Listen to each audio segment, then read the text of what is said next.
நண்பர்கள் அனைவருக்கும் வணக்கம். விமான பயணிகளுக்கு ஒரு மிகப்பெரிய ஒரு அப்டேட் ஒன்று கொடுத்துருக்காங்க. இந்தியாவின் மினிஸ்ட்ரி ஆஃப் சிவில் ஏவியேஷன் ஒரு முக்கிய அறிவிப்பை இன்னைக்கு வெளியிட்டிருக்காங்க. அது என்ன அறிவிப்புன்னு பார்த்தீங்கன்னா, நம்ம இதுவரைக்கும் விமான டிக்கெட் புக் பண்ணியிருந்தோம்னா அந்த சீட்டு அப்டேட் பண்ணுறதுக்கு நம்ம பணம் கட்டி சார்ஜஸ் பே பண்ணி நம்ம சீட்டு நம்ம எடுக்கிற மாதிரி இருக்கும். சம்டைம்ஸ் இந்த விண்டோ சீட்டு ஆயிலி சீட்டு எடுக்கும்போது நம்ம எக்ஸ்ட்ரா பணம் பே பண்ணி வாங்குற மாதிரி இருக்கும். இப்போ அதுக்கு ஒரு ரெஸ்ட்ரிக்ஷன் கொண்டு வந்திருக்காங்க. அது என்னன்னு பார்த்தீங்கன்னா, இனிமேல் ஒவ்வொரு விமானத்திலும் 60% சீட்கள் வரை இலவசமாக தேர்வு செய்யலாம். சீட் செலக்ட் பண்ண எக்ஸ்ட்ரா சார்ஜ் கட்ட வேண்டிய அவசியம் கிடையாது.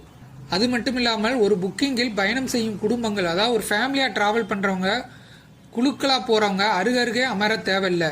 Director general of civil aviation இதுக்கு ஒரு உத்தரவு பிறப்பிச்சிருக்காங்க. இதனால் பயணிகள் இனிமேல் அதிக செலவு இல்லாமல் சுலபமாகவும் நிம்மதியாகவும் விமானத்தில் பயணம் செய்ய முடியும்.